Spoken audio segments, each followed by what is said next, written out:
Mae wedi bod yn steward ar y prifgylch yma yn y sioe frenhinol ers blynydde maith, nôl i'r 70au, dwi'n meddwl. Ffermwr oedd e fel gwaith, ond bellach wedi ymddeol. Ar un ola i gael yn sylw ni. Cerbyd o swydd Warwick. Ben yw enw'r ceffyl ac yn 19 llaw tipyn o uchder ar y ceffyl arbennig yma. Os ych chi'n edrych ar y cerbyd yma'n dod o swydd Warwick. Yn gan mlwydd ddod, felly tipyn oedran ar hwn hefyd fel y lleill. Unwaith yn rhagor, ie. Felly, dwi'n meddwl, Philip Williams, dwi'n meddwl, sy'n berchen ar y ceffyl yma. A'r ceffyl eto yn 10 oed, mae'n ddrwg da fi. A'r lliw coch, wrth gwrs. Debyg iawn i'r cart. Ie, y lliw yn gweddi berffeth. Wel, dyma ni'r beirniad, Mr Ellis Davies. Ellis, wrth gwrs, wedi cael crynlwyddiant yn y gorffennol gyda'r gystadleuaeth Redig, wedi bod yn bencampwr Cymru, deirgwaith, ac unwaith trwy Bryden. Ac ar gyfer taleth yn beirniadu rhyw 7 sioe y flwyddyn.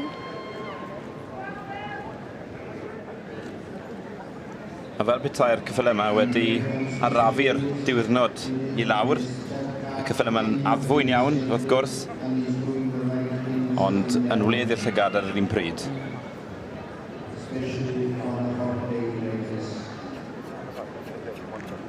Mae siŵr bod tipyn o waith yn mynd i baratoi'r cyffel yma fel y ti'n sôn am y glanhau, y golchi, gofal o'r tac ac yna gwisgo'r ceffyl gyda'r tac a'r cerbyd. Wel ie, os ni'n edrych ar rhai o'r cyffylau, mae yna ribanau wedi clymu mewn i'r fwng.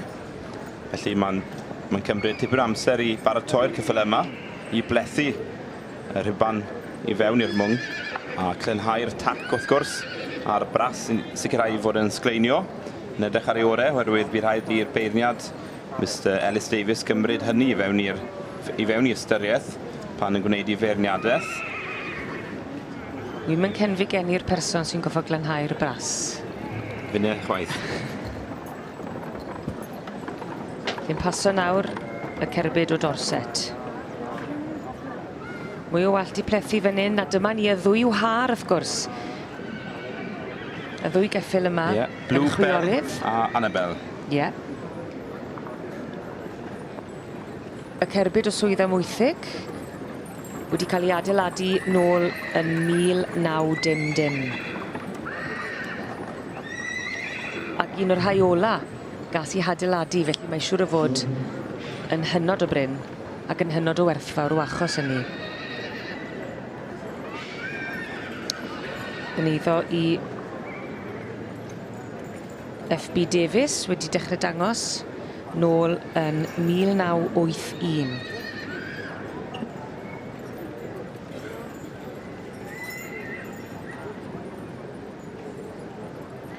Felly'r cyffylau nawr yn cael ei tynnu nôl fewn i res.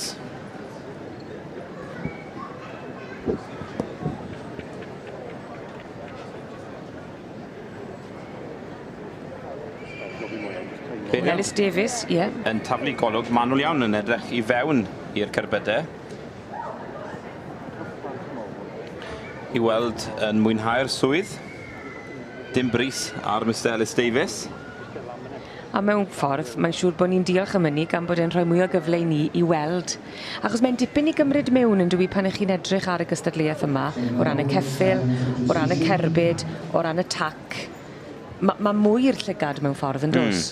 A bosib i Mr Ellis Davies bod yna ambell i beth i ni ddim medru gweld o'r ongl yma. Ond yn sicr mae'n edrych yn fanwl iawn. Ac yn mynd o amgylch y cerbydau. Bod na ddim mwd wedi stico rhywle. Mae rhyw gornel bach. Odi, cael cipolwg mewn.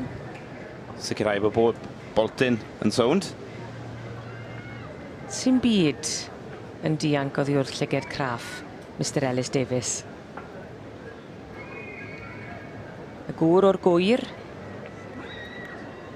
Dieni a'i fagu ar y gwyr. Mae wedi penderfynu. Ble wyt ti'n credu mae'n mynd i fynd, Owen? Wel, mae'n anodd dweud yn dwi. Dwi'n hoffi'r ddau geffyll llwyd yn amlwg. Fwy o waith yn perthyn i hynny. Ond... Dwi'n mynd i ddweud Harry. Harry, right. Pwy ti'n mynd i ddweud? Wel, na i ddweud Bluebell a Annabelle. OK, gewn ni weld.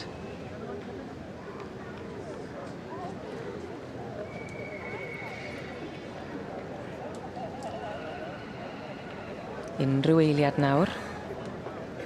Byddwn ni'n gwybod os mae ti neu fi sy'n gywir. Here we are now. I think a presentation is going to be made. The sponsors announced family of Mrs. Griffiths who sponsored this class. And as I said, we're very, very grateful for the sponsorship.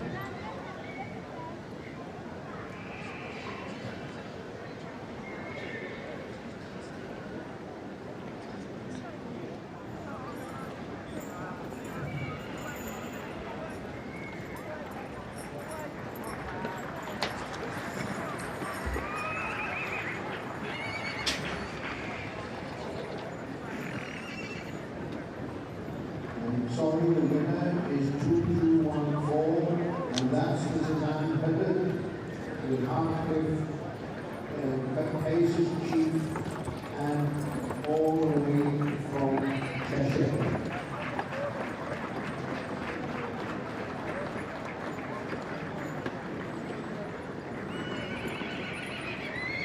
And in second place,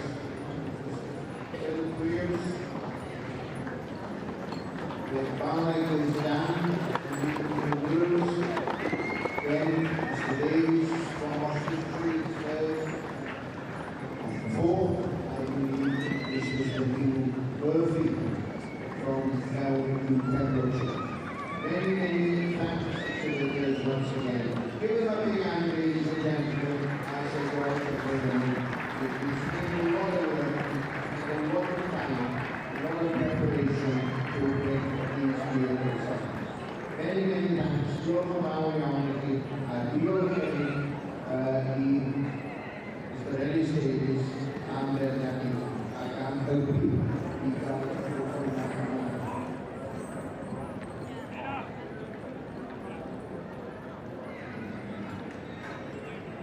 And now hand you back to Peter Howes.